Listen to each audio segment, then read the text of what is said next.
So last week we got the main drains, the underground plumbing, and the rebar done. Guess what's up for this week? Come on, let's take a look.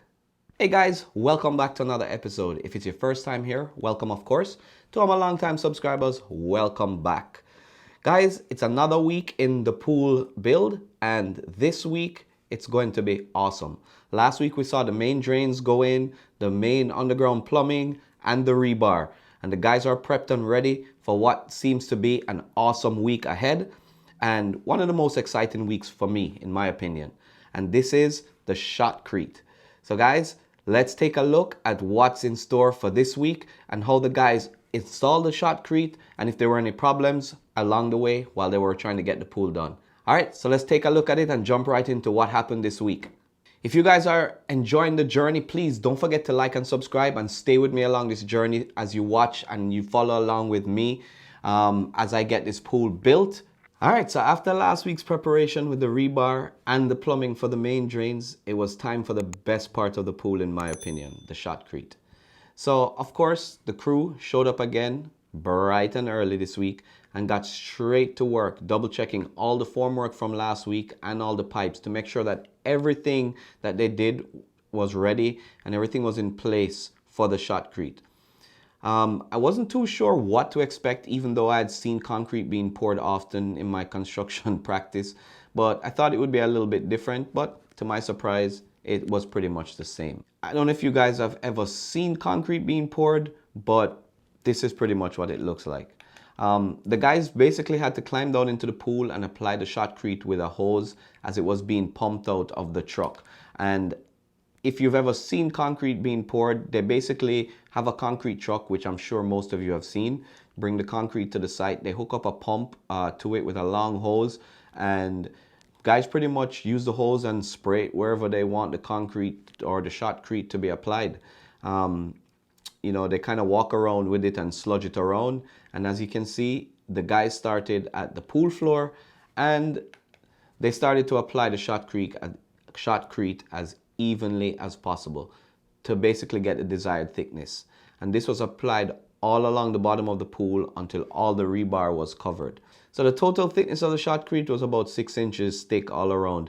I kind of went around and measured it after just to get an idea of how thick it was. By the way, at first I was wondering how they would handle all the water that had been collected in the pool that they couldn't pump out, but they just kind of applied the Shotcrete over it and it was, I don't know, absorbed or I don't know, but it worked.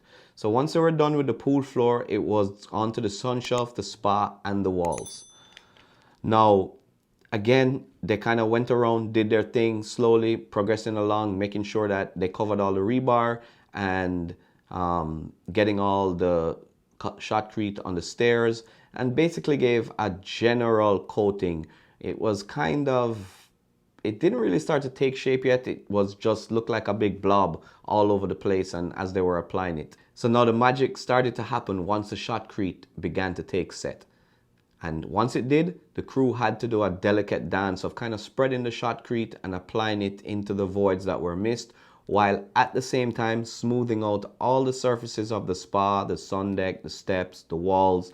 And this was, it was kind of fun to watch, to see them moving around while the Shotcrete was being applied and some was being hardened, for them to kind of move around and trowel and kind of smooth out the surfaces.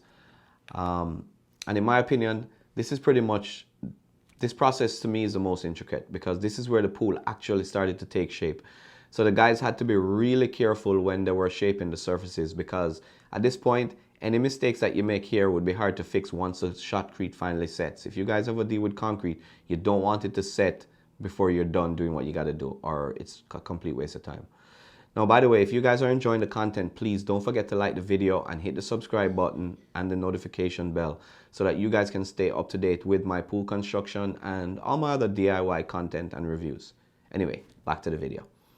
Once the Shotcrete had taken set, the guys had the task of removing all the wood and the forms from the pool in preparation for the next step, which was the main piping to connect the pool and the equipment.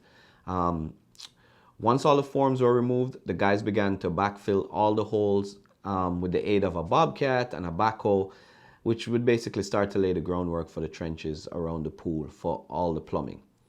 With that, they brought the week to a close and left the pool ready for the next week, where it will be time to start plumbing for the pool and the equipment, as well as the underground electrical work for the lights in the pool and the spa. All right, well, guys, that brings the week to a close, and I hope you guys enjoyed this week's video, and I can't wait for next week, where the guys will be doing the plumbing and the electrical work. I'm super excited and I can't wait. Thank you guys so much for watching again, and don't forget to give the video a thumbs up, and I will see you guys in next week's episode for next week's video. All right, I'll catch you guys later.